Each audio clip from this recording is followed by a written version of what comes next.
আল্লাহ তাআলা পবিত্র কোরআনে ইরশাদ করেছেন সূরা নিসায় যে হে ঈমানদারগণ, যখন তোমরা সালাত পড়ার ইচ্ছা পোষণ করবে তোমরা তোমাদের মুখমণ্ডল ধৌত করো, তোমাদের হাত ধৌত করো কনুই পর্যন্ত, মাথা মাসেহ করো এবং পা ধৌত করো।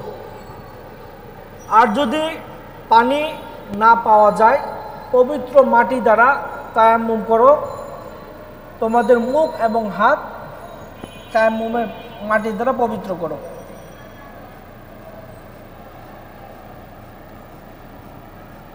আল্লাহ রাব্বুল আলামিন উম্মতে মুহাম্মাদীর যতগুলো নিয়ামত দিয়েছেন খাসসাতান মানে নির্দিষ্ট করে ইন্ডিভিজুয়ালি, যা ইতিপূর্বে কোনো উম্মাকে দেওয়া হয়নি, তার মধ্যে অন্যতম একটি হচ্ছে তায়াম্মুম। আল্লাহ রাসূল সাল্লাল্লাহু আলাইহি সাল্লাম ইরশাদ করেছেন জুইলাত লিল আরদি মাসজিদান ওয়া তুহুরান, আমাদের জন্য এই জমিনকে মসজিদ স্বরূপ নির্দিষ্ট করে দেওয়া হয়েছে এবং এই জমিনকে আমাদের জন্য পবিত্র বস্তি হিসাবে আল্লাহ তাআলা উল্লেখ করে দিয়েছেন। অতএব যখনই যে অবস্থায় আমরা থাকি না কেন আমরা সেই স্থানেই সালাত আদায় করে নিতে পারবো। এটা হচ্ছে কারণবশত, রেগুলার না। আমার জরুরি কিছু কাজ আছে সেক্ষেত্রে এই মাসআলা, সর্বাবস্থায় না।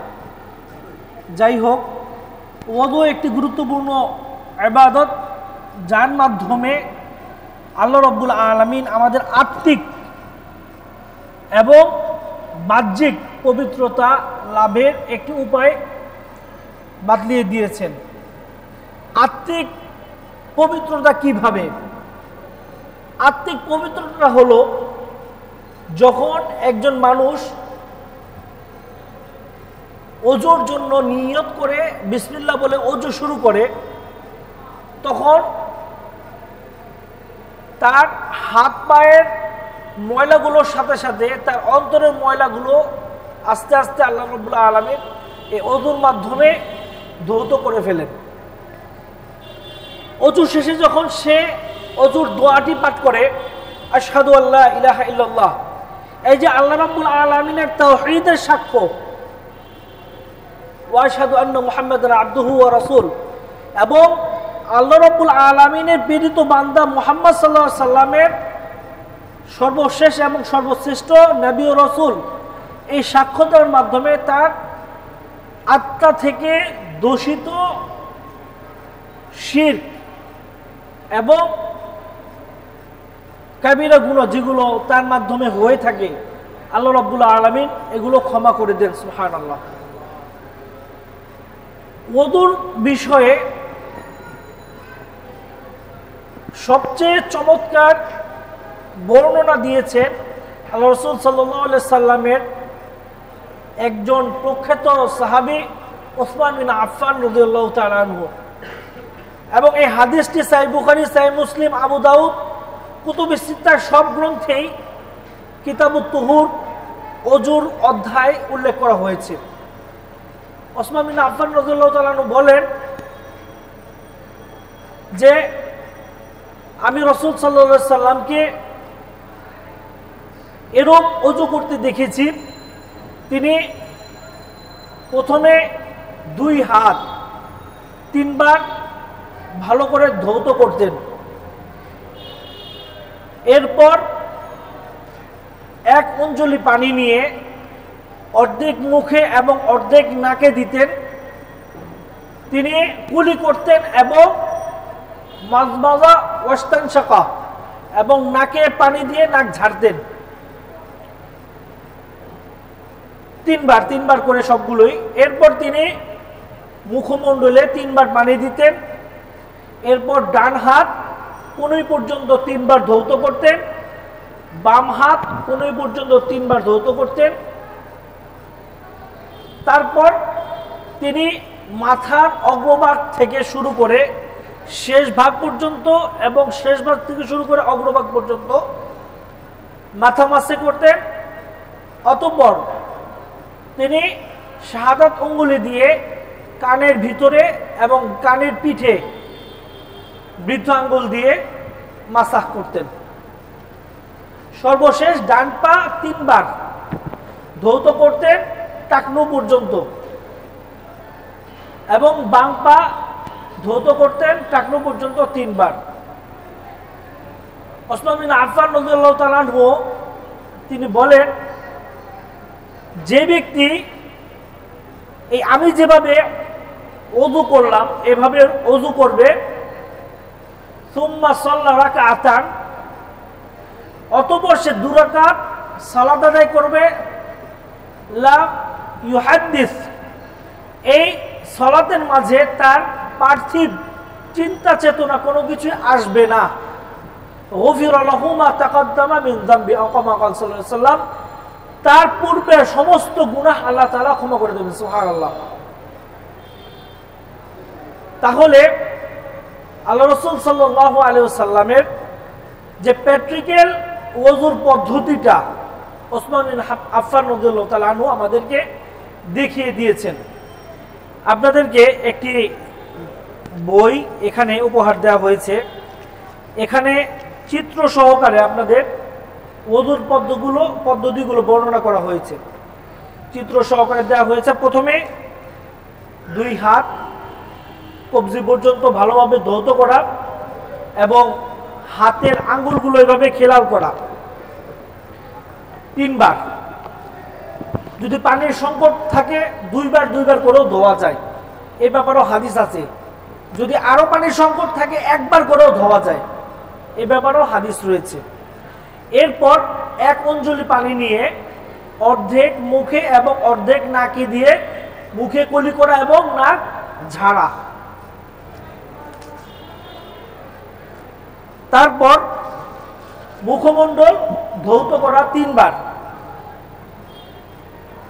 মুখমণ্ডলটি ধৌত করতে হবে কপালের এখান থেকে শুরু করে গালের নিচ থেকে শুরু করে এই থুতনির নিচের যে জায়গাটা, এই জায়গা সহ মুখমণ্ডল 3 বার ধৌত করা। এরপর 1 অঞ্জলি পানি নিয়ে দাড়ি খেলাল করা। অনেকে দেখা যায় 3 বার 4 বার অনেকে দাড়ি খেলাল করেন, এটা সুন্নাহর খেলাফ। দাড়ি একবারই খেলার কথা তবরানির আওসাত গ্রন্থে উল্লেখ করা হয়েছে।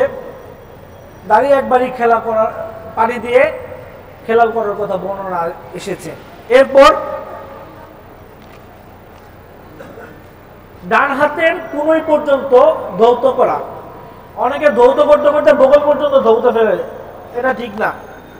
সুন্নাহ এটা হচ্ছে একটা নির্দিষ্ট সীমা রয়েছে, আর এই সীমা লঙ্ঘন করাটা সুন্নাহ পরিপন্থী কাজ। তাই কনুই পর্যন্ত আমাদের ধৌত করতে হবে, এটা হচ্ছে সীমা। এবং এই জায়গাটা যেহেতু ভাঁজ পড়ে থাকে, তাই এই জায়গাটা ভালোভাবে ঘষা। যেহেতু এই চামড়াটা ভাঁজ থাকে, তাই এই জায়গাটা ভালোভাবে ঘষা। এই জায়গাটা ভাঁজ করে থাকে, এই জায়গাটা ভালোভাবে ঘষা, যার কারণে পানিটা যাতে আমার চামড়ার লেগে যায়, পানিটা আমার চামড়ায় লেগে যায়। ঠিক তদ্রূপ বাম হাতও কনুই পর্যন্ত ধৌত করা। তারপর হাতে পানি নিয়ে হাতটা ঝেড়ে মাথার অগ্রভাগ থেকে শুরু করে পিছন ভাগ পর্যন্ত এভাবে এসে আবার পিছন ভাগ থেকে শুরু করে অগ্রভাগে আসা। এরপর এই শাহাদাত আঙ্গুলি দিয়ে কানের ভিতরে যে জায়গাগুলো রয়েছে, যতগুলো পেঁচ আছে, এই সমস্তগুলো এই আঙ্গুল দিয়ে এভাবে পরিষ্কার করা। এরপর এই বৃদ্ধাঙ্গুলি দিয়ে কানের পিছনের সাইডটা এভাবে এভাবে মাসাজ করা। এরপর ডান পা টাকনু পর্যন্ত ভালোভাবে ধৌত করা। আল্লাহ রাসূল বলেছেন, ওয়াইলুল আকাবে মিনান নার, সাবধান, এই টাকনুর পানি বা ওযু করার সময় টাকনু ধোয়ার ক্ষেত্রে তোমরা সতর্কতা অবলম্বন করবে, কেননা এই জায়গায় যদি শুকনো থাকে সেক্ষেত্রে আমাদের শাস্তির সম্মুখীন হতে হবে। তাই এই পায়ের আঙ্গুলিগুলো এভাবে এর মাঝখানে আঙ্গুলির ভিতরে আঙ্গুলি ঢুকিয়ে হাতের এভাবে খেলাল করা, পায়ের এই পিঠ এবং এই টাকনুর যে উপরের সাইড এবং এই গোড়ালি, এই পাশের গোড়ালির হাড্ডি ভালোভাবে ঘর্ষণ করা। ঠিক বাম পায়েও সেম এভাবে ধৌত করা এবং অজুর যে দোয়া সে দোয়া পাঠ করা। আমাদের মাঝে কিছু ভাই আছে, তারা অনেক সময় নিজেদেরকে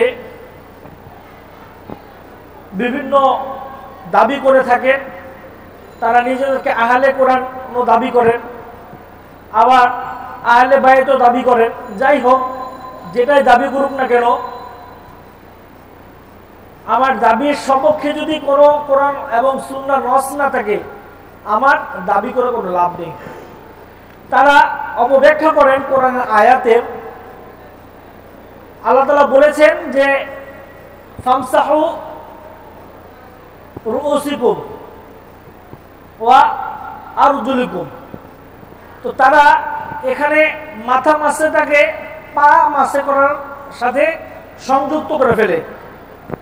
ওয়াও হরফে আতকে আগের বাক্যের সাথে পরের বাক্যের মিশ্রণ করে তারা উভয়টার অর্থ এক করে ফেলে, যেটা কোরআনের অপব্যাখ্যা স্বরূপ। তারা অজুতে পা ধৌত করে না, পায়ের শুধু অগ্রভাগ মাসাহ করে। এটা তাদের সুন্নাহ পরিপন্থী এবং তাদের বাতিল চিন্তাধারা, যা কোরআন এর অপব্যাখ্যা স্বরূপ। কোরআন যার উপর অবতীর্ণ হয়েছে তিনি কোরআনের বিধানগুলো কিভাবে পালন করেছেন তার কাছ থেকে সেটা শিখতে হবে। সেটা যদি আমরা আমাদের মন মতো মন গড়া চিন্তা চেতনা থেকে বা ব্যাখ্যা বিশ্লেষণ করি, সেটা গ্রহণযোগ্য হবে না, সেটা গ্রহণযোগ্য হবে না। এরপর ওযুর যে দোয়া রয়েছে কালেমায়ে শাহাদা, এই দোয়াটি পড়া, এর সাথে সাথে আল্লাহুম্মা জাআলনি মিনাত তাওয়াবিনা ওয়া জাআলনি মিনাল মুতাতাহহিরিন, এই দোয়াটিও হাদিসের বর্ণনায় পাওয়া যায়। জি, আশহাদু আল্লা ইলাহা ইল্লাল্লাহু ওয়াহদাহু লা শারীকা লাহু ওয়া আশহাদু আন্না মুহাম্মাদান আবদুহু ওয়া রাসূলুহু আল্লাহুম্মা জাআলনি মিনাত তাওয়াবিন ওয়া জাআলনি মিনাল মুতাতাহহিরিন। আল্লাহ রাসূল সাল্লাল্লাহু আলাইহি ওয়াসাল্লাম অন্য হাদিসে বলেছেন, যে ব্যক্তি সুন্দরভাবে ওযু করার পর এই দোয়াটি পাঠ করবে তার জন্য ফুতিহাত লাহু আবওয়াবুল জান্নাহ সামানিয়া, জান্নাতের 8টি যে দরজা, 8টি দরজা তার জন্য উন্মুক্ত করে দেওয়া হবে। সুবহানাল্লাহ। এটা হচ্ছে সুন্দরভাবে সুন্নাহ মোতাবেক ওযু করার মর্যাদা। এটা সুন্দরভাবে ওযু করার মর্যাদা। তাই এই ওযু খুব গুরুত্বপূর্ণ ইবাদত।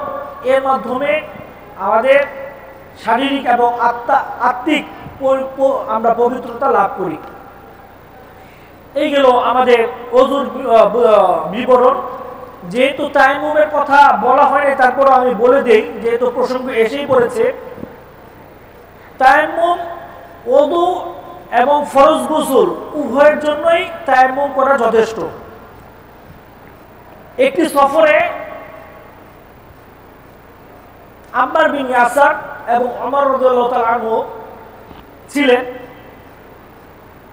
তো সফরে যেহেতু তারা ছিলেন, আম্মার বিন ইয়াসার তার বড় নাপাকি হয়ে যায়, শব্দদোষ হয়ে যায়, যার দরুন তিনি পানি পান নাই, মাটিতে ঘোরাঘুরি করে, যেভাবে চতুষ্প জন্তু মাটিতে ঘোরাঘুরি করে ঠিক সেরূপ ঘোরাঘুরি করে তিনি সালাত আদায় করেছেন।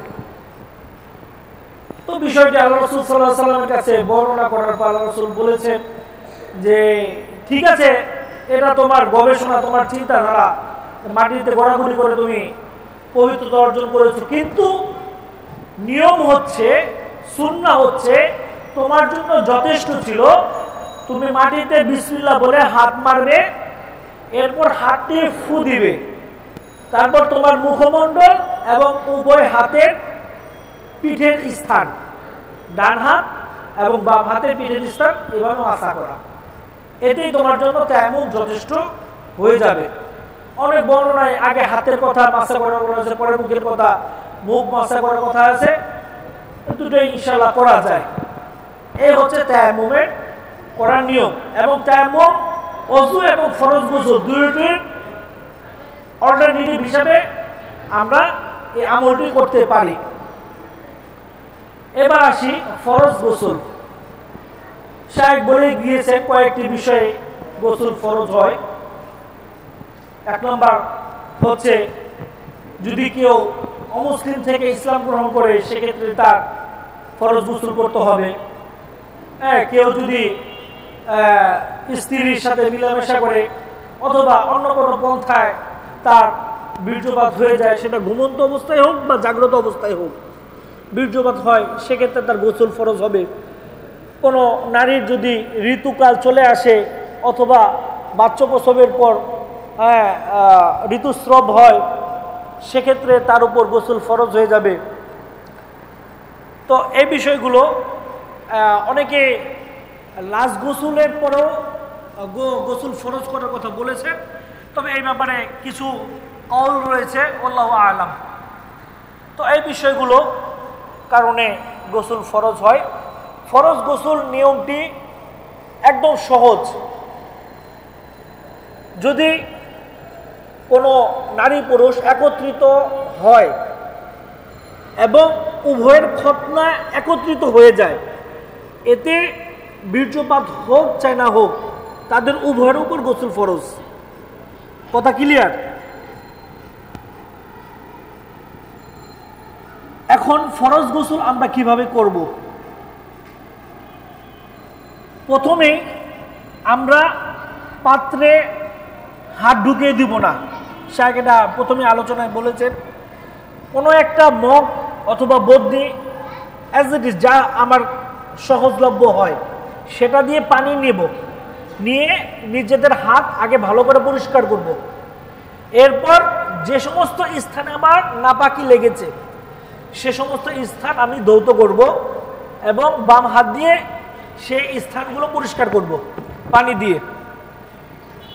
তারপর সালাতের জন্য যেভাবে ওযু করি ঠিক তদ্রূপ ওযু করব, শুধু পা ধৌত করব না, পা ধোয়াটা বাকি রাখবো।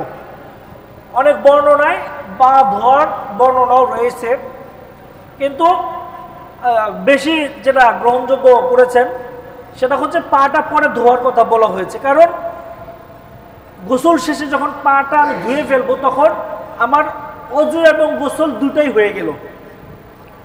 যাই হোক, যেভাবে সালাতের ওযু করি ঠিক তদ্রূপ ওযু আমরা করব। করার পর এভাবে এক অঞ্জলি পানি নিয়ে ডান দিক থেকে শুরু করব পানি দেয়া, তারপর মাঝখানে, তারপর বাম দিক, তিনবার মাথায় 3 অঞ্জলি পানি দিয়ে চুলগুলো ভালোভাবে খিলাল করব।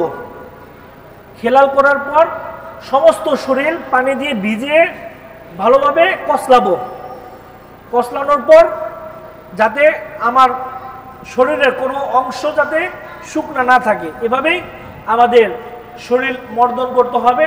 এরপর মাথা থেকে পা পর্যন্ত আমার যতটুকু পানি অপচয় যাতে না হয়, যতটুকু পানি লাগে আমি পানি দিয়ে পরিষ্কার পরিচ্ছন্ন হয়ে তারপর যখন গোসল শেষ একটু দূরে গিয়ে পায়ে গোড়ালি পর্যন্ত পা, ডান পা 3 বার এবং বাম পা 3 বার ধৌত করে আমরা বাথরুম থেকে বের হয়ে বা গোসলখানা থেকে বের হয়ে কালেমা শাহাদাত এবং ওযুর যে দোয়া আছে পড়ে আমাদের এই হলো ফরজ গোসলের নিয়ম। এভাবেই আল্লাহ রাসূল সাল্লাল্লাহু আলাইহি সাল্লাম ওযু এবং ফরজ গোসল এবং তায়াম্মুম করেছেন। আল্লাহ রাব্বুল আলামিন আমাদেরকে রাসূলের সুন্নাহ মোতাবেক প্রত্যেকটি আমল যাতে আমরা করতে পারি, আল্লাহ আমাদের সেই তৌফিক দান করুন। আল্লাহুম্মা আমিন। আজকে আলোচনার বিষয় দেওয়া হয়েছে ইসলামে পবিত্রতার গুরুত্ব ও তার ফজিলত, উক্ত বিষয়কে সামনে রেখে কয়েকটি কথা বলে আজকের আলোচনা সমাপ্তি করব। ওয়া তৌফিক ইল্লা বিল্লাহ। সম্মানিত সমবেত মুসলিম ভাই বন্ধুগণ, যখন আমরা এখানে বসে আলোচনা করছি, দিন প্রশিক্ষণ নেওয়ার জন্য চেষ্টা করছি, দিনের গুরুত্ব বোঝার জন্য চেষ্টা করছি, দিন মানা ও জানার মাধ্যমে নিজেকে কিভাবে আত্মশুদ্ধি করতে হয় তার প্রচেষ্টায় রয়েছি, তখনই হয়তো বা আমাদের মতো কেউ বিভিন্ন প্রকার অপবিত্রতার সাথে জড়িত রয়েছে। যদি তারা পবিত্রতার গুরুত্ব কতটুকু বুঝত, কমপক্ষে আজকে আশেপাশের মহল্লার দোকানপাট, যুব শ্রেণী যারা রাস্তাঘাটে ঘুরছে, সব কিছু বন্ধ করে হলেও পরকালের মুক্তির আশায় আজকের এই আলোচনায় আসতে, যে কমপক্ষে দিন শিখতে হবে আমাকে। এজ এ মুসলিম, একজন মুসলিম হিসেবে প্রাথমিক যে বিষয়টা দরকার সেটা হচ্ছে পবিত্রতা। পবিত্রতা কাকে বলে সেটাই আমরা জানি না, যার কারণে অনেক সময় আমরা ইবাদত করার পরও সেই ইবাদতটা আল্লাহ তাআলার কাছে গ্রহণযোগ্যতা পায় না। সুতরাং প্রথমে আমরা জানব পবিত্রতা কাকে বলা হয়। পবিত্রতা বলা হয় দৈহিক অথবা মানসিক, শারীরিক অথবা মানসিক অপবিত্রতাকে দূরীভূত করা। শরীয়তের দৃষ্টিকোণ থেকে নিয়ে হৃদয়ে জমে থাকা পাপ, পঙ্কিলতা, কালো রেখাকে দূরীভূত করা তওবার মাধ্যমে, ইস্তেগফারের মাধ্যমে, অথবা শারীরিক অপবিত্রতা, সেটা সরাসরি ময়লাও হতে পারে, অথবা ছোট অপবিত্রতাও হতে পারে। উল্লেখিত সংজ্ঞার আলোকে আমরা বলতে পারি পবিত্রতা হচ্ছে তিন প্রকার। এক, মানুষ পৃথিবীতে জীবনযাপন করতে গিয়ে কখনো কখনো এমন কত পাপ পঙ্কিলতার সাথে জড়িত হয় যে পাপের দ্বারা মানুষ গুনাহগার হয়। আর এই গুনাহ থেকে মুক্তির জন্য আল্লাহ তাআলার কাছে একনিষ্ঠভাবে যে তওবা করা হয়, যেটি রাসূলুল্লাহ সাল্লাল্লাহু আলাইহি সাল্লাম আমাদের শিখিয়েছেন এবং রাসূল সাল্লাল্লাহু আলাইহি ওয়াসাল্লাম নিজে করতেন। বিভিন্ন ক্ষেত্রে তিনি দোয়া পড়ে নিজেকে পবিত্র রাখতেন। দিনে 100 বারও বেশি ইস্তেগফার করতেন। কিসের জন্য? আমার ভিতরে যেন কোন প্রকার পাপ, পঙ্কিলতা, অপরাধ জায়গা না পায়। এবং কি টয়লেটে যাওয়ার সময়ও রাসূল দোয়া করতেন, আল্লাহুম্মা ইন্নী আউযু বিকা মিনাল খুবুসি ওয়াল খাবাইস। শয়তানের, পুরুষ এবং নারীর ধোঁকা থেকে আপনার কাছে আশ্রয় চাই। এবং কি স্বামী স্ত্রী মিলনও যুক্তি করতে চাই, সেখানেও বলা হয় যে শয়তানের প্রয়োজনে যেন আমাদেরকে আক্রমণ করতে না পারে। আমাদের সন্তানকে, আমার ফ্যামিলিকে, আমার পরিবারকে শয়তানের ওয়াসওয়াসা থেকে আপনি রক্ষা করুন। ওযু করতে গেছেন, সেখানে দোয়া করেছেন। সালাতে গেছেন, সেখানে দোয়া করেছেন। খাবার খেতে গেছেন, সেখানে দোয়া করেছেন। খাবার শেষ হয়েছে, সেখানেও দোয়া করেছেন। এবং কি সামান্যতম সময় টয়লেট করার মাঝখানে আল্লাহ তাআলার জিকির থেকে নিজেকে যে বিরত রেখেছিল, সেই সময়ও যেন গুনাহ না হয়, বা যেটুকু আমি জিকির করতে পারি নাই, আল্লাহর কাছে রাসূলুল্লাহ সাল্লাল্লাহু আলাইহি ওয়াসাল্লাম ক্ষমা চাইছেন, গুফরান। তাহলে ইসলামে শুধু পোশাক সুন্দর, দৈহিক সুন্দর, এটার গুরুত্ব দেওয়া হয়নি। এইটি গুরুত্ব দেওয়ার আগে সর্বপ্রথম মানুষের হৃদয়ের পবিত্রতার কথা বলা হয়েছে। মানুষের বাহ্যিক যদি কিছু অসুন্দর থাকে, অপবিত্র কিছু থাকে, আল্লাহ তাআলা সেটা ক্ষমা করে দিয়ে, এই ছোট গুনাহগুলো ক্ষমা করে দিয়ে তার ইবাদত কবুল করতে পারে। আপনার শরীরে প্রসাব লেগে আছে, অন্য পোশাক নেই, পানি দিয়ে আপনি একটু ধুয়ে নেন, ক্লিয়ার হয়ে যাবে। পানি নেই, আপনি মাটি দ্বারা পবিত্র করতে অর্জন করেন, ক্লিয়ার হয়ে যাবে। কিন্তু হৃদয়ের ভিতরে যদি অপবিত্রতা থাকে, এটা মাটি দ্বারা ধুইলেও হবে না, শ্যাম্পু দ্বারা ধুইলেও হবে না, সাবান দিয়ে ধুইলেও হবে না। এটার জন্য আপনাকে একনিষ্ঠভাবে তওবা করতে হবে। 2 নাম্বার, বাহ্যিক কিছু অপবিত্রতা থেকে নিজেকে পবিত্রতা করা, যেমন প্রসাব, পায়খানা, রক্ত অথবা মদ ইত্যাদি অপবিত্র বিষয়, যেগুলোর কারণে আমার ইবাদতকে বাধাগ্রস্ত করে। এটা হচ্ছে বাহ্যিক। 3 নাম্বার, যে পরোক্ষ কিছু অপবিত্রতা রয়েছে, সেটা হচ্ছে মানুষ চোখে দেখবে না। যেমন আপনি বসে আছেন, আপনার বায়ু বের হয়ে গেছে, কেউ কি দেখতে পেয়েছেন? কেউ কি জানে? কিন্তু আপনি নিজে জেনে জানেন এখন অপবিত্র হয়ে গেছেন, এটা ছোট অপবিত্র। আবার কখনো কখনো এমন কিছু কাজ আমরা করি যার দ্বারা বড় অপবিত্র হয়ে যায়, সেটা অজু দ্বারা হবে না, বরং সেখানে গোসল করতে হবে। কোনো মহিলা যদি ঋতুবর্তী হয়, বাচ্চা প্রসব করে, কেউ যদি স্বপ্নদোষে আক্রান্ত হয়, স্বামী স্ত্রীর যদি মিলন করে, এরপরে আপনার কেউ যদি কুফরি থেকে, শিরিক থেকে ইসলামে প্রবেশ করে, তখন তাকে কি করতে হয়? গোসল করতে হয়। এগুলো হচ্ছে উজুবি। সুতরাং উপরোক্ত আলোচনা থেকে আমরা যেটা বুঝতে পারি যে পবিত্রতা প্রধানত 3 প্রকার। 1, নফসের পবিত্রতা। 2, পোশাকের পবিত্রতা। 3, দেহের পবিত্রতা, যেটা অজু বা গোসলের মাধ্যমে কি করতে হয়? দূরীভূত করতে হয়। সম্মানিত হাজিরিন, ইসলামে পবিত্রতার হুকুম কি? ইসলামে পবিত্রতা অর্জন করা এটা ফরজ। ব্যক্তি কেন্দ্রিক যদি হয়, এটা ফরজে আইন। প্রত্যেককে ব্যক্তিগতভাবে পবিত্রতা অর্জন করা এটা ওয়াজিব। কেউ যদি পবিত্রতা অর্জন না করে, তাহলে আল্লাহ তাআলার কাছে তার ইবাদত কবুল হবে না। আল্লাহ তাআলা সূরা মুদ্দাসির এর 4 নম্বর আয়াতে বলছেন, ওয়াসিয়াবাকা ফাতাহির, হে মুহাম্মদ সাল্লাল্লাহু আলাইহি সাল্লাম, আপনি আপনার পোশাককে কি করুন? পবিত্র করুন। সূরা বাকারার 125 নম্বর আয়াতে বলছেন, তাহিরা বাইতিয়া লিত-তাওয়াফিন।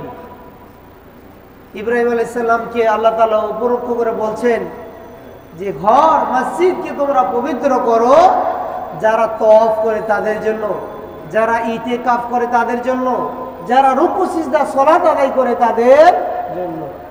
উক্ত আয়াত থেকে যে জিনিসটা বোঝা যায় যে পবিত্রতা শুধু শরীরের সাথে সম্পৃক্ত নাই, বরং মসজিদও কি করতে হবে? পবিত্র রাখতে হবে। এরপরে আমরা আসি ইসলামে পবিত্রতার গুরুত্ব কতটুকু। আমরা যদি ধারাবাহিকভাবে কয়েকটা পয়েন্ট আকারে বলব। 1, ইসলামে পবিত্রতার গুরুত্ব অপরিসীম।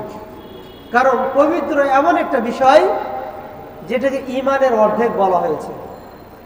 মুসলিম শরীফের হাদিস, রাসূলুল্লাহ সাল্লাল্লাহু আলাইহি ওয়াসাল্লাম বলছেন, আত-তাহুরু শাতরুল ঈমান, পবিত্রতা অর্জন করা এটি ঈমানের অর্ধেক। আপনি যদি সালাত আদায় করেন, ঈমান বৃদ্ধি পায়। কোরআন তেলাওয়াত যদি করেন, ঈমান বৃদ্ধি পায়। সালাত যদি আদায় করেন, ঈমান বৃদ্ধি পায়। যদি যাকাত দেন, বৃদ্ধি পায়।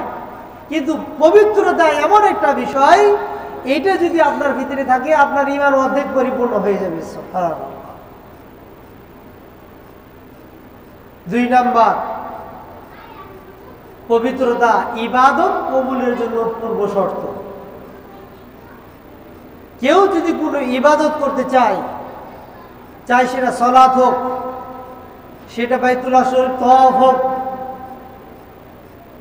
তার ভিতরে যদি শারীরিক দৈহিক পবিত্রতা না থাকে, এই ইবাদত আল্লাহ তাআলা কবুল করবেন না।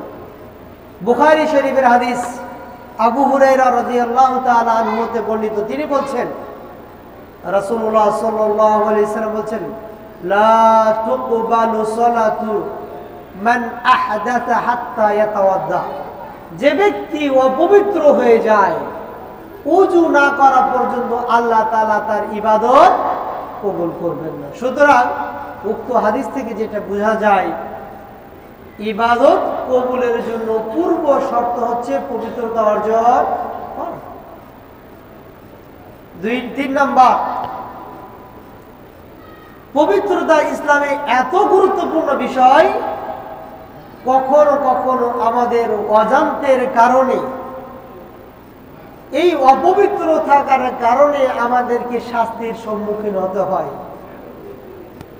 বুখারী শরীফের হাদিস, আব্দুল্লাহ ইবনে আব্বাস রাদিয়াল্লাহু তাআলা আনহুমা হতে বর্ণিত, তিনি বলছেন, মাররান নবিয়্যু সাল্লাল্লাহু আলাইহি ওয়াসাল্লাম বিহাইতিন মিন হিতানিল মদিনা আও মক্কা। রাসূলুল্লাহ সাল্লাল্লাহু আলাইহি সাল্লাম এক সময় একটি বাগানের পাশ দিয়ে যাচ্ছিলেন অথবা গোরস্থানের পাশ দিয়ে যাচ্ছিলেন। ফাসামিআ সাওতা ইনসানাইন, রাসূলুল্লাহ সাল্লাল্লাহু আলাইহি সাল্লাম 2 ব্যক্তির আওয়াজ শুনতে পাইলেন। ইউআযাবানি ফি কুবুরিহিমা, এই 2 জন ব্যক্তিকে শাস্তি দেওয়া হচ্ছে, কবরের মাঝে চিৎকার করতেছে। فقال النبي صلى الله عليه وسلم, রাসূলুল্লাহ সাল্লাল্লাহু আলাইহি সাল্লাম তার সাহাবীদেরকে বললেন, তোমরা একটা খেজুরের ডাল নিয়ে এসো,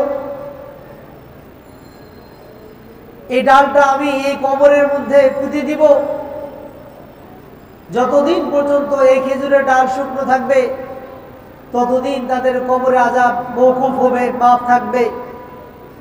রাসূলুল্লাহ সাল্লাল্লাহু আলাইহি সাল্লামের সাহাবীরা রাসূলুল্লাহ সাল্লাল্লাহু আলাইহি সাল্লামকে জিজ্ঞাসা করলেন, ইয়া রাসূলুল্লাহ, তাদেরকে কবরে কেন আযাব দেওয়া হচ্ছে? রাসূলুল্লাহ সাল্লাল্লাহু আলাইহি সাল্লাম বলছেন, ইউআযাবানি, তারা শাস্তি পাচ্ছে। ওয়া মা ইউআযাবানি ফি কাবীরিন, তাদের বড় কোনো অপরাধের কারণে, বড় কোনো গুনাহের কারণে শাস্তি দেওয়া হচ্ছে না, বরং তাদেরকে শাস্তি দেওয়া হচ্ছে ছোট ছোট অপরাধের কারণে। কানা আহাদুহুমা লা ইস্তাতিরু মিন বাউলিহি, এই 2 জনের মধ্যে থেকে একজন ব্যক্তি নিজে প্রসাবের ছিটা থেকে, অপবিত্র থেকে বেঁচে থাকতো না।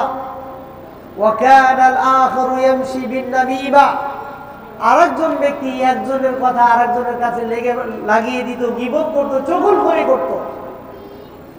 আপনাদেরকে যদি জিজ্ঞাসা করি, আমাদের দেশে কত % মুসলিম প্রসাব করার পর পানি ব্যবহার করে? সামান্যতম প্রসাবের ছিটা থেকে না বাঁচার কারণে কবরের মাঝে আল্লাহ তাআলা তাদেরকে কি করছেন? শাস্তি দিচ্ছেন। আমরা যদি এই পবিত্রতা অর্জন না করি, আমরা যদি দাঁড়িয়ে প্রসাব করি, পানি ব্যবহার না করি, টিস্যু ব্যবহার না করি, তাহলে কি এই শাস্তি আমাদেরকে গ্রাস করবে না?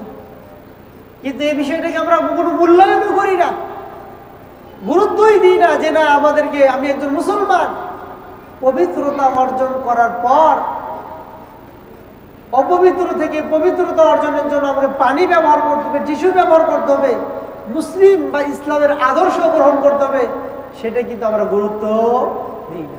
2 নাম্বার, বর্তমানে সবচেয়ে যে জিনিসটা, সামাজিক ভাইরাস রোগে আক্রান্ত হয়েছে, ব্যক্তিগতভাবে সম্পর্ক ছিন্ন করছে, আত্মীয় স্বজনের মধ্যে সম্পর্ক ছিন্ন করছে, বন্ধুত্বের মাঝে বিভেদ সৃষ্টি করছে, সামাজিক দূরত্ব সৃষ্টি করছে, সেটি হচ্ছে পরনিন্দা। সেটা চায়ের হোটেলে বলেন, আর ফার্মেসিতে বলেন, আর দোকানে বলেন, মাঠে বলেন, আর ঘাটে বলেন, যেখানেই বলেন না কেন, একজন আর একজনের সবসময় গীবত পরনিন্দাতে ব্যস্ত রয়েছে। অথচ রাসূলুল্লাহ সাল্লাল্লাহু আলাইহি সাল্লামকে উল্লেখ করে আল্লাহ তাআলা বলছেন যে কেউ কি চায় তার মরা ভাইয়ের গোশত খেতে পছন্দ করে? এর চেয়েও বড় অপরাধ হচ্ছে কারণ আমি কি করা, গীবত। আল্লাহ তাআলা আপনাকে একটা পবিত্র মুখ দিয়েছে জিকির করার জন্য। আল্লাহ তাআলা আপনাকে একটা পবিত্র মুখ দিয়েছে আল্লাহ তাআলার কালাম পড়ার জন্য, ভালো কথা বলার জন্য, দাওয়াত দেওয়ার জন্য, অন্যায় কাজ থেকে বাধা দেওয়ার জন্য। আর আপনি এই মুখটাকে অপবিত্র কাজে লাগাচ্ছেন, কাউকে গালি দিয়ে, হয়তো বিড়ি খেয়ে, হয়তো বা মদ খেয়ে, হয়তো বা কাউকে মিথ্যা সাক্ষী দিয়ে, অথবা হয়তো বা যুব সমাজ, নিউ জেনারেশন মদ আসক্ত হয়ে তারা এই মুখ দিয়ে তারা কি করছে, মদ পান করতেছে। অথচ আপনি যখন মায়ের গর্ভে অবস্থান করছিলেন, আপনার যখন খাবারের ব্যবস্থা আল্লাহ তাআলা নিজে করেছিলেন, মায়ের সেই ঋতু এ রক্তকে আল্লাহ তাআলা ইচ্ছা করলেন ওই রক্তটা আপনার মুখ দিয়ে প্রবেশ করাতে পারতেন, কিন্তু আল্লাহ তাআলা সে সময় মাতৃগর্ভে আপনার মুখটাকে পবিত্র রেখেছেন। এই জন্য যে আপনি জন্মগ্রহণ করার পর এই মুখ দিয়ে হালাল খাবার খাইবেন, এই মুখ দিয়ে আল্লাহর কালাম কোরআন তেলাওয়াত করবেন, এই মুখ দিয়ে আপনি আল্লাহর জিকির তাসবিহ তাহলিল করবেন। এই জন্য আল্লাহ তাআলা ওই হায়েজের অপবিত্র রক্ত মায়ের নাভি দিয়ে আপনার নাভির ভিতরে প্রবেশ করিয়েছে, কিন্তু মুখ দিয়ে প্রবেশ। আল্লাহ তাআলা আপনাকে এতটা সেফ জোনে রেখেছেন, কিন্তু আজকে আপনি মিথ্যা কথা বলে, গালি দিয়ে, অথবা সুদ খেয়ে, অথবা ঘুষ খেয়ে, অথবা বিড়ি সিগারেট খেয়ে নিজের মুখটাকে অপবিত্র করে দিচ্ছেন। আল্লাহ তাআলা যদি এই মুখের নিয়ামত সম্পর্কে আপনাকে জিজ্ঞাসা করে, কাল কিয়ামতের মাঠে আমার আপনার কি অবস্থা হবে? সেদিন কি অবস্থা হবে? কিচ্ছু নয়, শুধু মুখ। এজন্য রাসূল সাল্লাল্লাহু আলাইহি ওয়াসাল্লাম বলেছেন মুখের পবিত্রতা অনেক গুরুত্বপূর্ণ, কিন্তু আমরা এটা বুঝি না। রাসূলুল্লাহ সাল্লাল্লাহু আলাইহি ওয়াসাল্লাম বলছেন যে ব্যক্তি দুইটির অঙ্গের জিম্মাদার নিতে পারবে, কাল কিয়ামতের মাঠে জান্নাতে নিয়ে যাওয়ার জন্য জিম্মাদার আমি নিজে হয়ে যাব। তার মধ্যে একটি হচ্ছে কি, দুই চোয়ালের মাঝখানে যে জিহ্বা রয়েছে, এই জিহ্বার পবিত্রতা কেউ যদি রক্ষা করতে পারে, আল্লাহ রাসূল সাল্লাল্লাহু আলাইহি ওয়াসাল্লাম নিজে তার জন্য কি করেছেন, জান্নাতে নিয়ে যাওয়ার জন্য দায়িত্ব নিয়েছেন। কেউ যদি নিজের লজ্জা স্থানের দায়িত্ব নিতে পারে, রাসূলুল্লাহ সাল্লাল্লাহু আলাইহি সাল্লাম তার দায়িত্ব, তার ভার নিজে নিয়েছেন যে আল্লাহ রাসূল তাকে জান্নাতে নিয়ে যাবেন। সুবহানাল্লাহ। শুধু এখানে নয়, মুখের পবিত্রতা এত গুরুত্বপূর্ণ। রাসূল সাল্লাল্লাহু আলাইহি ওয়াসাল্লাম বলছেন আল মুসলিমুনা মান সালিমাল, প্রকৃত মুসলিম তো তারা যার অপর মুসলমানের মুখের জিহ্বার আক্রমণ থেকে রক্ষা পায়।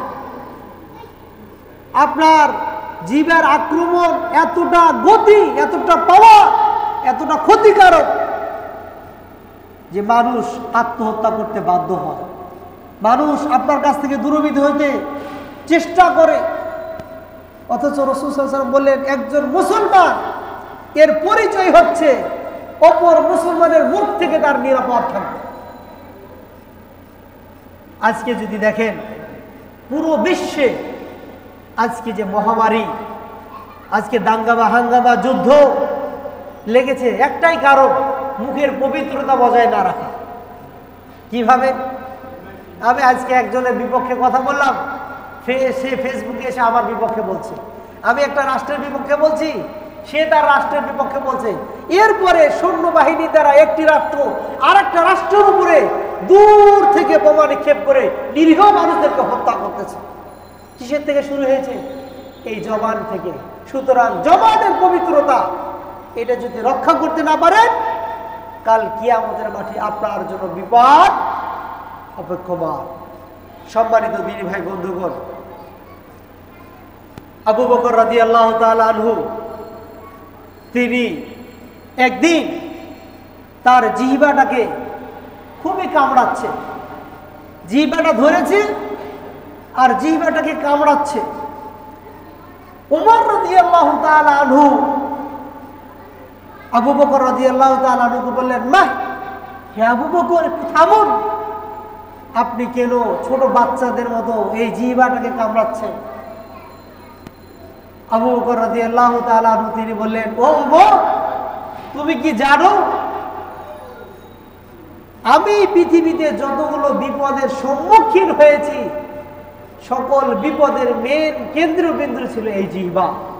যে জিহ্বা আমাকে এতটা বিপদে নিয়ে গেছে আমি তাকে একটু শাস্তি দিচ্ছি। আবু বকর, যাকে সিদ্দিক বলা হয়েছে, যাকে জান্নাতের সার্টিফিকেট দেওয়া হয়েছে, তিনি এই জিহ্বার পবিত্রতার জন্য সবসময় সর্বাত্মক চেষ্টা করতেন। এবার ভাবুন তো, সকালবেলা ঘুম থেকে উঠে আবার ঘুমানো পর্যন্ত সারাদিন আপনার জিহ্বার পবিত্রতা আপনি কি ঠিক রেখেছেন? কারো বিপক্ষে গীবত করেছেন? কারো ব্যাপারে মিথ্যা কথা বলেছেন? কারো ব্যাপারে আপনি এই জিহ্বাতে মিথ্যা সাক্ষী দিয়েছেন? নাকি এই জিহ্বা দ্বারা আপনি আল্লাহর জিকির করেছেন? সুতরাং জিহ্বার গুরুত্বপূর্ণ। আল্লাহ তাআলা আমাকে হেফাজত করার তৌফিক দান করুন, আমিন। সম্মানিত দিনী ভাই বন্ধুগণ, 3 নাম্বার ইসলামে পবিত্রতার গুরুত্ব হচ্ছে যে যারা পবিত্রতা অর্জন করবে তারা আল্লাহ তাআলার ভালোবাসা পাবে। সুবহানাল্লাহ। যারা পৃথিবীতে হৃদয়ের পবিত্রতা, দেহের পবিত্রতা, পরোক্ষ প্রত্যক্ষ অপবিত্রতাকে দূর থাকবে, আল্লাহ তাআলা তাদের নিজেই ভালোবাসবেন। এটা আল্লাহ কোরআনে বলেছেন। সুবহানাল্লাহ। আল্লাহ তাআলা বলছেন সূরা বাকারা 22 নম্বর আয়াত, ইন্নাল্লাহা ইউহিব্বুত তাওয়াবিন ওয়া ইউহিব্বুল মুতাতাহহিরিন। আল্লাহ তাআলা ভালোবাসেন, পছন্দ করেন যারা তওবা করে এবং যারা পবিত্রতা অর্জন করে। সুতরাং আপনি যদি নিজেকে পবিত্র মনে করেন, সবসময় পবিত্র রাখেন, তাহলে আল্লাহর ভালোবাসা আপনার সাথে রয়েছে। মদিনার বিখ্যাত এলাকা, যে এলাকাতে সর্বপ্রথম মসজিদ নির্মাণ করা হয়েছিল, সে জায়গার নাম কি? কুবা। সে জায়গার নাম কি? কুবা। রাসূলুল্লাহ সাল্লাল্লাহু আলাইহি ওয়াসাল্লাম মক্কা থেকে হিজরত করে এসে যখন কুবাতে পৌঁছলেন, সেখানে মসজিদ তৈরি করা হলো। উসসিসা আলা তাকওয়া, তাকওয়ার উপর যে মসজিদ প্রতিষ্ঠিত, সেই কুবার বাসীরা তারা প্রসাব পায়খানা করার পর তারা পানি ব্যবহার করত। এই পবিত্রতা দেখে আল্লাহ তাআলা তাদের ব্যাপারে একটা আয়াত নাযিল করে দিয়েছেন। সুবহানাল্লাহ। শাআবী রাদিয়াল্লাহু তাআলা আনহু হতে বর্ণিত, তিনি বলছেন, লাম্মা নাযালাত ফীহি রিজালু ইউহিব্বুনা আইয়াতাতাহহারু, যখন এই আয়াতটা নাযিল হলো, সূরা তাওবার 108 নম্বর আয়াত, যে এই কুবাতে এমন কিছু মানুষ বান্দা রয়েছে, ইউহিব্বুনা আইয়াতাতাহহারু, তারা পছন্দ করে নিজেকে পবিত্র রাখা। ওয়াল্লাহু ইউহিব্বুল মুতাহহিরিন, আল্লাহ তাআলা পবিত্রতা অর্জনকারীকে ভালোবাসেন। এই আয়াতটা যখন নাজিল হলো, আল্লাহ রাসূল সাল্লাল্লাহু আলাইহি ওয়াসাল্লাম সরাসরি কুবাবাসীর কাছে চলে গেলেন। কুবাবাসীর কাছে যাওয়ার পর তাদেরকে জিজ্ঞাসা করলেন, ইয়া আহলা কুবা, তোমরা এমন কি কাজ করো? আসনাল্লাহু আলাইকুম, আল্লাহ তাআলা তোমাদের জন্য নিজের প্রশংসা করেছেন, তোমাদের জন্য কোরআনে আয়াত নাযিল করেছেন, তোমরা এমন কি কাজ করো? তখন কুবাবাসীরা বলল, মা মিন্না মিন আহাদিন ওয়া হুয়া ইস্তানজি মিনাল খালা, আমাদের মধ্যে থেকে যখন কেউ টয়লেটে যেত, প্রসাব পায়খানা যেত, প্রসাব পায়খানা সারার পর তারা পানি ব্যবহার করত। এর চেয়ে ভালো আমল আমাদের আর কিছু নেই। হয়তো বা এই আমলের কারণে আল্লাহ তাআলা আমাদের জন্য সপ্ত আসমান থেকে পৃথিবীতে আয়াত নাযিল করে দিয়েছেন। সুবহানাল্লাহ। এবার ভাবুন তো, এই আয়াত আপনার পক্ষে না বিপক্ষে? আমাদের যুব সমাজ রাস্তার পাশে দাঁড়িয়ে প্রসাব করছে, টিস্যু নেই, পানি নেই। আল্লাহ তাআলা এই আয়াত তাদের পক্ষে না বিপক্ষে? যদি জিজ্ঞাসা করা হয়, যুবক সালাতের সময় হয়ে গেছে, চলুন, পায়জামা ঠিক নাই, প্যান্ট ঠিক নাই, ট্রাউজার ঠিক নাই, তার মানে কি এই আয়াতের অন্তর্ভুক্ত আপনি হতে একদিকে আল্লাহ তাআলা কোরআনে সুসংবাদ দিচ্ছে, যারা প্রসাব পায়খানা করার পর পবিত্রতা অর্জন করবে আল্লাহ তাআলা তাদের ভালোবাসেন। আবার রাসূলুল্লাহ সাল্লাল্লাহু আলাইহি ওয়াসাল্লাম আপনাকে একটা দুঃসংবাদ দিচ্ছে, যারা প্রসাব পায়খানা করার পর পবিত্রতা অর্জন করবে না, কবরে তাদেরকে এই কারণে কি করা হবে? শাস্তি দেওয়া। এবার আপনি সিদ্ধান্ত নেন, পবিত্রতা কিভাবে অর্জন করতে হয় শিখবেন নাকি শিখবেন না? নিজের পরিবারকে শিখাবেন নাকি শিখাবেন না? ছোট ছোট বাচ্চাদেরকে শিখাবেন নাকি শিখাবেন না? 5 নাম্বার, দ্বীন ইসলাম হচ্ছে আমাদের পবিত্রতা শিখায়। A to Z ইসলাম এর আদর্শই হচ্ছে পবিত্রতা অর্জন করা।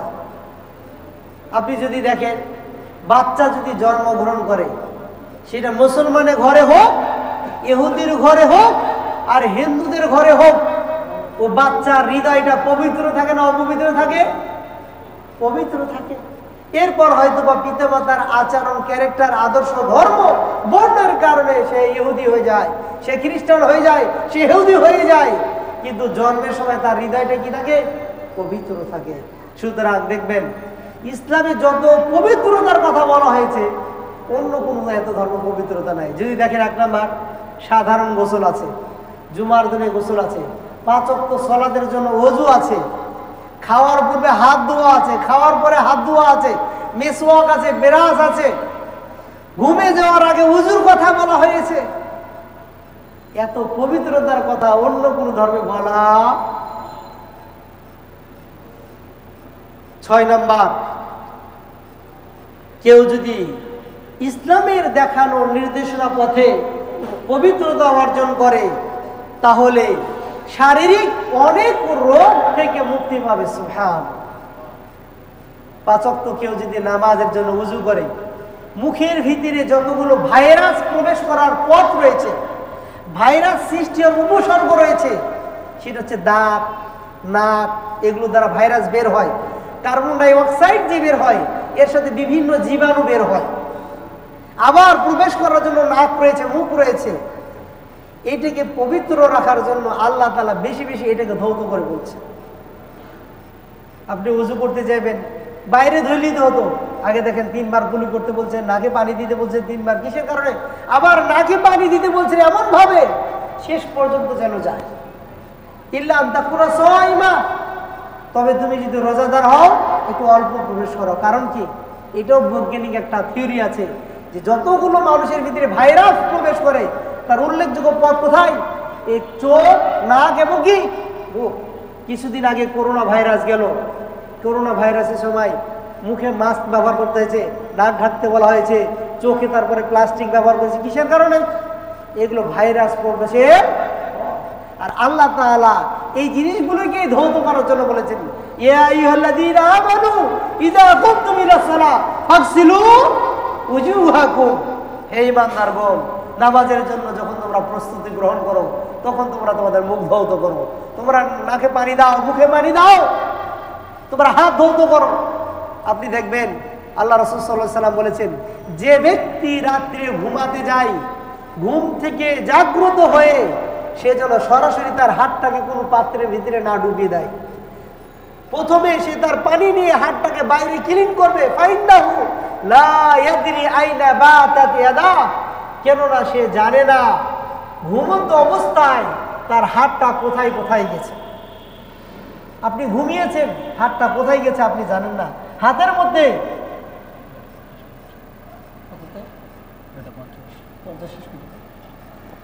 সুতরাং এই হাতটাও যেন কোনো ভাইরাসের দ্বারা আমার মুখ, চোখ বা অন্য কেউ আক্রান্ত না হয়, এজন্য আলাদা পানি দিয়ে আগে ধৌত করতে বলা হয়েছে।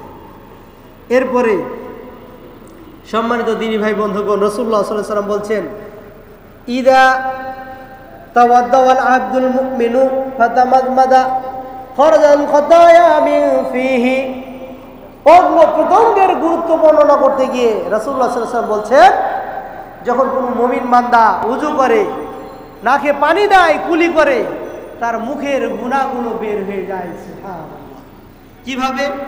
মুখ দিয়ে কাউকে গালি দিয়েছেন, কারো গীবত করেছেন, অথবা মুখ দিয়ে হারাম খেয়েছেন, অথবা মুখ দিয়ে হারাম পান করেছেন, কেউ যখন কুলি করবে, কুলি করার সাথে সাথে এই পাপগুলোর গুনাহগুলো মাফ হয়ে যায়। এরপরে ইদাস্তানসারা খারাজাতিল খাতায়া মিন আনফিহি, বান্দা যখন নাকের মধ্যে পানি দেয় নাকের গুনাহগুলো বের হয়ে যায়। ফাইদা গাসালা ওয়াজহাহু, যখন মুখ ধৌত করে, খারাজা মিন ওয়াজিহিল খাতিয়া, যখন মুখ ধৌত করে মুখের গুনাহগুলো বের হয়ে যায়। কিভাবে? সে চোখ দিয়ে যা দেখেছে, সে নাক দিয়ে যে অন্যায় ঘ্রাণ নিয়েছে, এই ঘ্রাণ নেওয়ার কারণে মনের ভিতরে ওয়াসওয়াসা সৃষ্টি হয়েছে, সেই ওয়াসওয়াসার গুনাহটা পর্যন্ত আল্লাহ মাফ করে দেন। সুবহানাল্লাহ। এরপরে রাসূল সাল্লাল্লাহু আলাইহি ওয়াসাল্লাম বলছেন ফাইদা গাসালা ইয়াদাইহি খারাজা মিন ইয়াদাইহি কুল্লু খাতিয়া, বান্দা যখন দু হাত ধৌত করে, দুই হাত এর দ্বারা যতগুলো পাপ সংগঠিত হয়েছে সকল গুনাহগুলো আল্লাহ তাআলা মাফ করে দেন। সুবহানাল্লাহ। সেটা হয়তো বা কারো মাল সম্পদ চুরি করেছেন, কাউকে হত্যা করেছেন, কাউকে হয়তো বা ঘুষি মেরেছেন, সুদ নিয়েছেন, কারো ব্যাপারে একটা মিথ্যা সাক্ষী স্বাক্ষর করে দিয়েছেন, যে কোনো অপরাধ করেন না কেন, যখনই আপনি হাত ধৌত করবেন আল্লাহ তাআলা আপনার এই হাতের গুনাহগুলো কি করে দিবেন? ক্ষমা করে দিবেন। বান্দা তুমি মনের অজান্তে তওবা যদি নাও করো, 5 ওয়াক্ত সালাতের জন্য তুমি যদি ওযু করো, আমি ওযুর কারণে তোমার গুনাহ খাতা মাফ করে দিয়েছি। এরপরে রাসূল সাল্লাল্লাহু আলাইহি ওয়াসাল্লাম বলছেন, বান্দা যখন পা ধৌত করে তার পায়ের গুনাহগুলো মাফ হয়ে যায়। হয়তো ভাই পা দ্বারা সিনেমাতে গেছে, পা দ্বারা প্রস্টিটিউট ওই লেখাতে গেছে, পা দ্বারা হয়তো বা ডিজে পার্টিতে গেছে, পা দ্বারা হয়তো বা গানে মদের আসরে গেছে, যে কোনো পাপ তার পা ধরে হোক, যখন পা ধৌত করে তখন সাথে সাথে পায়ের গুনাহগুলো আল্লাহ তাআলা মাফ করে দেন। আরো অনেকগুলো বর্ণনা এসেছে, 10 মিনিট সময় আছে, শেষ করে দেব। আপনি যদি পবিত্রতা অর্জন করেন তাহলে শুধু দুনিয়াতেই লাভ না, পুরো পৃথিবীতে আদম আলাইহিস সালাম থেকে নিয়ে মুহাম্মদ সাল্লাল্লাহু আলাইহি সাল্লাম পর্যন্ত সকল মানুষ যেহেতু হাশরের ময়দানে একসাথে থাকবে, উম্মতে মুহাম্মাদীকে কেমনে চেনা যায়, কেমনে চেনা যায়, কেমনে চেনা যায়? রাসূলুল্লাহ সাল্লাল্লাহু আলাইহি সাল্লাম বলতেছেন, আনাস বিন মালিক থেকে বর্ণিত, আন্না রাসূল সাল্লাল্লাহু আলাইহি সাল্লাম আতাল মাকবারা, রাসূলুল্লাহ সাল্লাল্লাহু আলাইহি সাল্লাম আসলেন একটি কবরে। ফাকালা আসসালামু আলাইকুম দারা কওমি মুমিনিন, হে মুমিনবাসী কবর, কবরের মুমিন বান্দারা, ওয়া ইন্না ইনশাআল্লাহু বিকুম লাহিকুন, অচিরে আমরাও তোমাদের সাথে মিলিত হব। ওয়াদিতু আন ক্বাদ রাআইনা ইখওয়ানানা, আমি চাই আমার ভাইদের সাথে সাক্ষাৎ করার জন্য। ক্বালু, সাহাবারা বলল, আওয়ালাসনা ইখওয়ানাকা ইয়া রাসূলুল্লাহ, হে আল্লাহর রাসূল, আমরা কি আপনার ভাই নই? আপনার ভাই আবার কারা? আপনি কি আমাদেরকে দেখেন নাই? রাসূলুল্লাহ সাল্লাল্লাহু আলাইহি ওয়াসাল্লাম বললেন, আনতুম আসহাবি, তোমরা আমার সাহাবী, ওয়া ইখওয়ানিল্লাযীনা লাম ইয়াতু বাদি, যারা এখন পর্যন্ত আমার সাথে সাক্ষাৎ করে নাই, আমার মৃত্যুর পরে আসবে, তারা হচ্ছে আমার ভাই। ক্বালু, রাসূলুল্লাহ সাল্লাল্লাহু আলাইহি ওয়াসাল্লাম তারা বলল, কাইফা তা'রিফু মান লাম ইয়াতি বাদু ইয়া রাসূলুল্লাহ, এখন পর্যন্ত যারা পৃথিবীতে আসে নাই আপনি তাদেরকে কেমনে চিনবেন তারা আপনার ভাই? রাসূলুল্লাহ সাল্লাল্লাহু আলাইহি ওয়াসাল্লাম বললেন, আওয়ারাইতা লাহু আন্না রাজুলান লাহু খায়লুন গায়রু বুররুন মুহাজ্জালা, ও আমার সাহাবারা, যদি তোমাদের কারো ঘোড়ার একটা পাল থাকে, এই ঘোড়ার মধ্যে যদি সকল ঘোড়াগুলো এক বর্ণের হয়, আর কোন ঘোড়া যদি হাত পা গুলো সাদা কালো মিশ্রিত চাকরা বাকরা হয়, এটা কি চিনতে পারবা? ওই কিয়ামতের মাঠে সকল উম্মতের মধ্যে আমার উম্মতের আলাদা একটা স্পেশাল গুণ দেওয়া হবে, যারা পৃথিবীতে ওযু করবে, পবিত্রতা অর্জন করবে, কিয়ামতের মাঠে এই ওযুর অঙ্গগুলো আলো দ্বারা চমকিত হবে, আলোকিত হবে, এর দ্বারাই চিনতে পারবো তার আমার উম্মত। আবু হুরায়রা রাদিয়াল্লাহু তাআলা আনহু যখন এই হাদিসটা শুনলেন, তখন আবু হুরায়রা রাদিয়াল্লাহু তাআলা আনহু বললেন, তিনি করতেন কি, তার বগল পর্যন্ত হাত ধুইতেন। রাসূল বললেন, কিয়ামতের মাঠে আমার উম্মতের ওযুর অঙ্গগুলো আলোর মতো চমকাবে, আবু হুরায়রা বললেন, ভাবতেন আলো যেহেতু চমকাবে একটু বেশি চমকাব, তিনি এই পর্যন্ত ধৌত করতেন। সুবহানাল্লাহ, তিনি কত গুরুত্ব দিয়েছেন। আবু হুরায়রা রাদিয়াল্লাহু তাআলা একদিন রাসূলের সাথে হেঁটে যাচ্ছে, রাসূল সালাম দিলেন, হাতটা ধরলেন, ধরার পর এক জায়গায় গেলেন, আবু হুরায়রাকে বসালেন। আবু হুরায়রা তিনি স্বপ্নদোষে আক্রান্ত ছিলেন, পবিত্রতা অর্জন করতে পারেন নাই। পুষ্টুম পুষ্টুম করছে, রাসূলের কাছ থেকে কিভাবে ছাড় পাওয়া যায়, ছুটি পাওয়া যায়। রাসূল অন্যদিকে একটু তাকাইছে আর এক দৌড় বাড়িতে চলে আসছে। রাসূল ফিরে দেখছে যে আবু হুরায়রা নেই। আবু হুরায়রা বাসায় এসে পবিত্রতা অর্জন করার পর রাসূলের সাথে সাক্ষাৎ করলেন। রাসূল বললেন, আবু হুরায়রা তুমি কোথায় ছিলা? ইয়া রাসূলুল্লাহ, আমার স্বপ্নদোষ হয়েছিল, আমি পবিত্রতা অর্জন করতে পারি নাই, আমি আপনার সাথে বসে থাকা একটু লজ্জাবোধ করছিলাম। আবু হুরায়রা গুরুত্ব দিলেন গোসল করাটাকে। অথচ আজকে আমাদের যুব সমাজ স্বপ্নদোষ কাকে বলাই বুঝে না, স্বপ্নদোষ হলে কি করতে হয় সেটা জানে না, অপবিত্র নিয়ে থেকে যায়, অনেক সময় নামাজেও চলে আসে, জানে না যে এর কারণে গোসল করতে হবে। ঠিক না ভুল? সম্মানিত দিনী ভাই বোনেরা, মুখের পবিত্রতার কথা বলছিলাম। এই মসজিদ একটা ইবাদতের জায়গা। কোন ব্যক্তি যেন মসজিদে আসার সময় পেঁয়াজ এবং রসুন না খেয়ে আসে, মুখের পবিত্রতা বজায় করার জন্য। কারণ কি, যে ফেরেশতারা এই পেঁয়াজ এবং রসুনের গন্ধে কষ্ট পায়। রাসূল সাল্লাল্লাহু আলাইহি ওয়াসাল্লাম বলেন, মান আকালা তাওবান আও বাসারা ফালিয়াতাজিল্লা, কেউ যদি পেঁয়াজ এবং রসুন খায় সেজন্য আমাদের মসজিদে জামাতে অংশগ্রহণ না করে যতক্ষণ পর্যন্ত পবিত্রতা অর্জন না করে। কারণ ফালা ইয়াকরাবান্না মাসজিদানা ফাইনাল মালাইকাতা তাতাআদ্দা মিনহু বানু আদম, কারণ ফেরেশতারা কষ্ট পায়, বনি আদম যে কারণে কষ্ট পায়। কেউ যদি আপনার সামনে বিড়ি সিগারেট খায়, আপনি কোনোদিন খান না, আপনার কেমন লাগবে? ঠিক একইভাবে ফেরেশতারা ওই বিড়িখোর, জর্দাখোর, মদখোর তাদের মুখের গন্ধের কারণে গিবায় কষ্ট পায়। যদি পেঁয়াজের গন্ধের কারণে রাসূল বলে যে ফেরেশতারা কষ্ট পায়, তাহলে বিড়ি সিগারেট ইয়াবা গাঁজা খায়, ওদের কারণে ফেরেশতারা কষ্ট পাবে না, লানত করবে না? তাহলে আপনার পবিত্রতা কোথায়? আল্লাহ তাআলা মুখের পবিত্রতা অর্জনের জন্য বলছেন, ইয়া আইয়ুহান নাসু কুলু মিম্মা ফিল আরদি হালালান তাইয়্যিবা, ও বান্দারা, মুখের পবিত্রতা রক্ষার জন্য পৃথিবী থেকে হালাল পবিত্র খাবার ভক্ষণ করো। এবার ভাবেন তো, আপনি যে পানি পান করছেন এটা আপনার জন্য হালাল? আপনি যে খাবার খাচ্ছেন এটা কি হালাল? আপনার খাবারটা কি শুদ্ধ থেকে এসেছে, বৈধ পন্থায় উপার্জিত?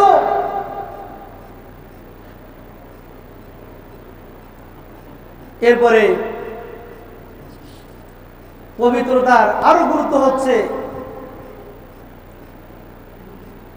ছোট বাচ্চা যারা রয়েছে এদের ক্ষেত্রেও রাসূলুল্লাহ সাল্লাল্লাহু আলাইহি ওয়াসাল্লাম বলছেন যে উম্মে কাইস বিনতে মিহসান থেকে বর্ণিত, তিনি বলছেন যে তিনি তার একটা ছোট সন্তানকে নিয়ে রাসূলের দরবারে আসলেন। রাসূল সাল্লাল্লাহু আলাইহি ওয়াসাল্লাম ওই বাচ্চাটাকে নিয়ে কোলে নিলেন, বাচ্চাটা রাসূলের কাপড়ে প্রসাব করে দিল। রাসূল সাল্লাল্লাহু আলাইহি ওয়াসাল্লাম বললেন, বাচ্চারা যখন বা কাপড়ে প্রসাব করে দেয়, এই বাচ্চারা যদি খাবার না খায়, মায়ের দুধ পান করে থাকে, তাহলে প্রসাবের জায়গায় পানি ছিটিয়ে দিলেই পবিত্রতা হয়ে যাবে। কিন্তু বাচ্চাগুলো যদি খাবার খায়, তাহলে পানি ছিটিয়ে দিলে পবিত্র হবে না, যতক্ষণ পর্যন্ত ধৌত না করা হবে। এখন এই মাসলাটা না জানার কারণে 2 মাসের বাচ্চা আপনার কাপড়ে প্রসাব করে দিয়েছে, শীতের দিনে আপনি সব খুলে ঠান্ডা পানিতে গোসল করে তারপর নামাজে আসছেন। কারণ কি, বাচ্চা প্রসাব করে দিয়েছে, অপবিত্র হয়ে গেছেন। এই মাসআলাটা আপনার জানা নাই যে বাচ্চা প্রসাব করে দিলে যদি দুধ খায়, খাবার না খায়, তাহলে এটা অপবিত্র হয় না, পানি ছিটিয়ে দিলেই পবিত্র হয়ে যায়। এরপরে সম্মানিত দিন ভাই বন্ধুগণ, সবচেয়ে বড় পবিত্রতা হচ্ছে কি, হৃদয়ের পবিত্রতা। সবাই মাত্র 3 মিনিট আছে, শেষ করে দেব।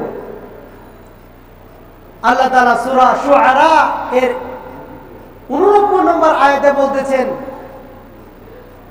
ইয়াওমা লা ইয়ানফা'ু মালুন ওয়ালা বানুন ইল্লা মান আতাল্লাহা বিকলবিন সালিম। প্রকৃত সফল তো তারা যারা কিয়ামতের মাঠে আল্লাহর সাথে সাক্ষাৎ করবে পবিত্র আত্মা নিয়ে। কি আত্মা নিয়ে? পবিত্র আত্মা নিয়ে। সুতরাং যাদের আত্মা পবিত্র, যাদের হৃদয়টা পবিত্র, আল্লাহ তাআলা তাদের জন্য বলেছে কেবলমাত্র এই পবিত্রতার উপকারে আসবে। তাদের সন্তান, কে ব্যারিস্টার ছিল, কে ইঞ্জিনিয়ার ছিল, কে ডাক্তার ছিল, কে চিকিৎসক ছিল, কে আপনার প্রফেসর ছিল, ডক্টর ছিল, কোনোই উপকার আসবে না। ধন সম্পদ কোনোই উপকার আসবে না।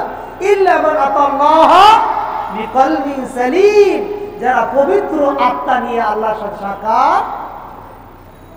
আল্লাহ তাআলা বলেন কদ আফলাহা মান যাক্কাহা ওয়া কদ খাবা মান দাসসাহা।